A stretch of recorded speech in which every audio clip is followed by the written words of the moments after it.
Hello, today we're going to do a quick tip on how to adjust brake bias quickly using the replay of a run. What I'm going to do is I will load up the baseline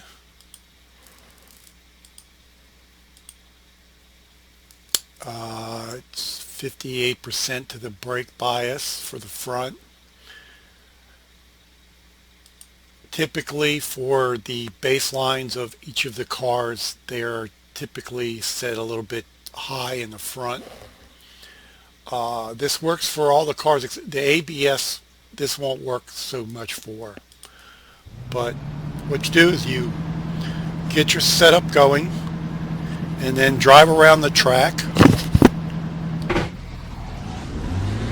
This is the baseline, so hopefully I can stay on the track. I'm not used to driving it.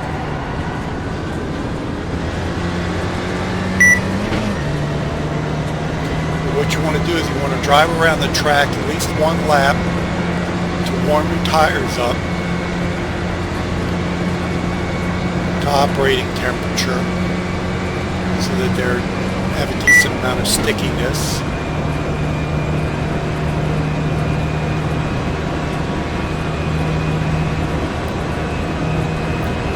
This have a chicane. Yeah, this is the one with the chicane.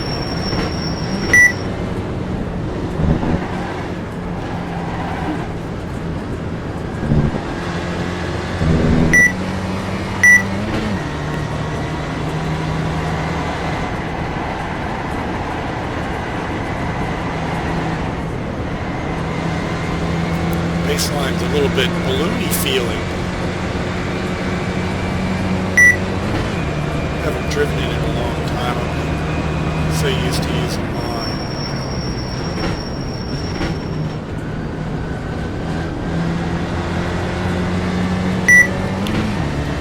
Anyway, mine are all, my brake bias is set, so it wouldn't do any good to use it. That's why I'm going to use the baseline. You can do this with any car except the ones that have ABS.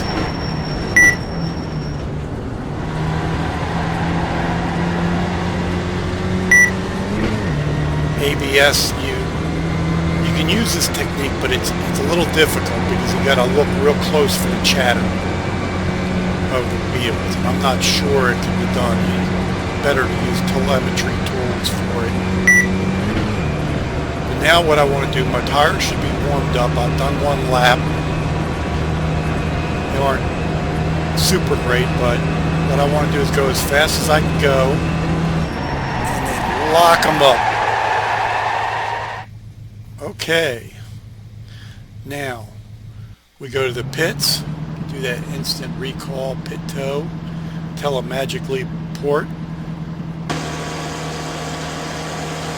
Let's stop the replay.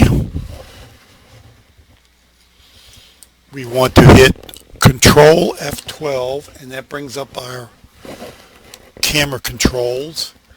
And now go around using the WASD keys. You can move your camera around a little bit. What I want to do is look at the side of my car so I can see the front and the back wheels at the same time. And then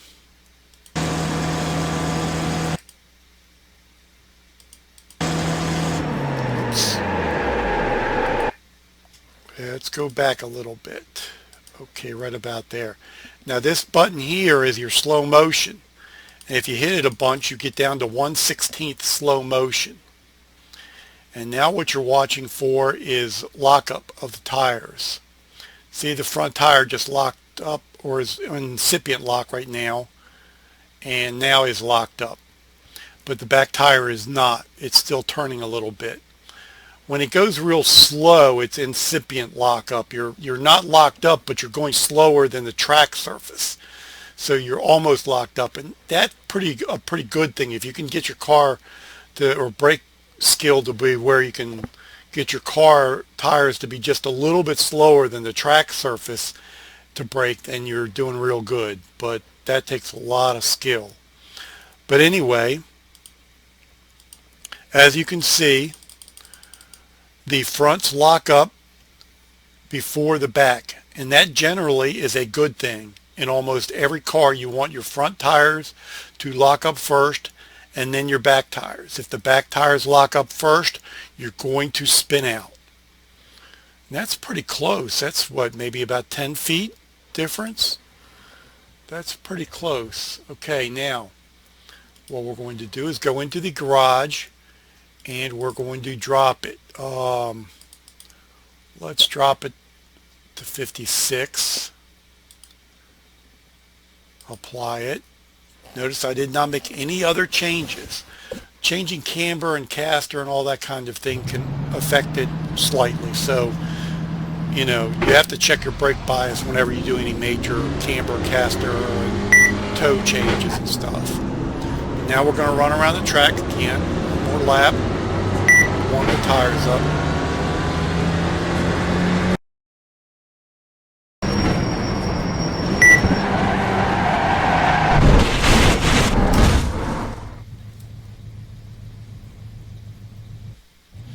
That wasn't good.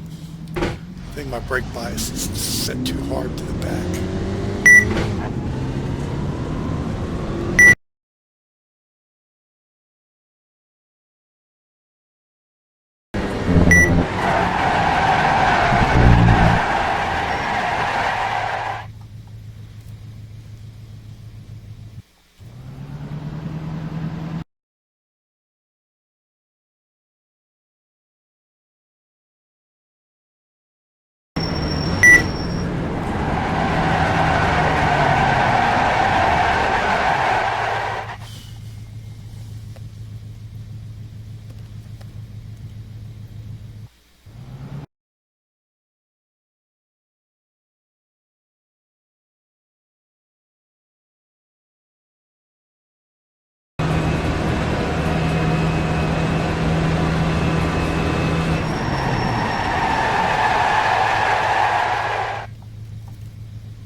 Okay, escape or reset, do that auto magic toe back,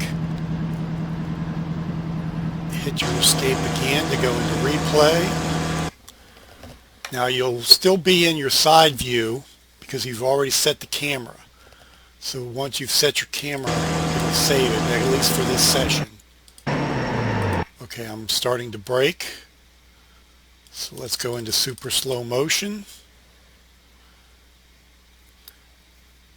As you saw when I stopped last time, I spun out, and that's because the back brakes are locking up slightly before the front. So now I've got too much in the back.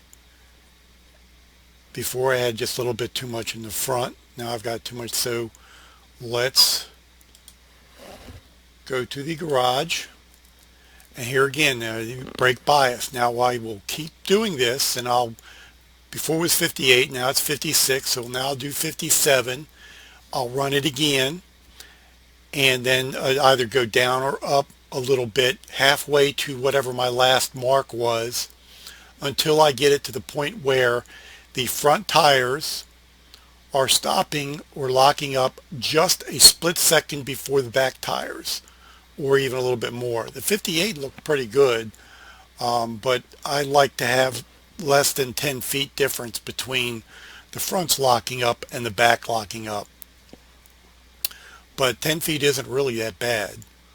And depending on your setup, that can change.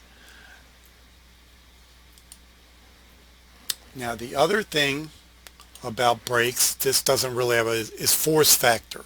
Depending on what type of brake pedals you're using, the force factor can change. You might want different settings. Now I have it 0, and what that does is I think it makes it like a linear angle, a straight angle, and you can change it so that it's more of a hyperbolic curve for the brake by moving it over to one or the other, and it is really a factor of personal preference and the type of pedals you're using on what you do there.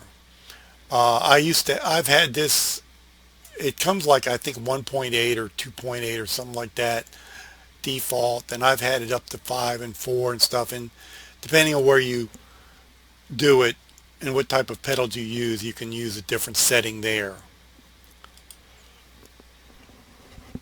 But that's your quick tip for brake bias. Just keep working your numbers here until you get it to where your front locks up just a little bit before your rear. You should never have your rears locking up before the front. And it depends a little bit on the track surface, and it can depend on turns. So sometimes you can have it working great in straights, but if you're on a turn in a corner, your outside left, your outside front, you know, could be going into incipient lock, and your inside rear will lock up, and that'll throw you into a spin. So you have to be careful. Just be on, having it good. It might be great for the straight line, but then spin you when you go into a turn. So you might want a little bit more to the front so that you don't end up having the rears locking up on you when you're in a turn and you have weight off of your inside rear tire. But as we go, that's that. I hope this helped you out a little bit on figuring out how to watch for those spins like that, so you don't end up sideways on the track, blocking the road and getting everybody to T-bone you.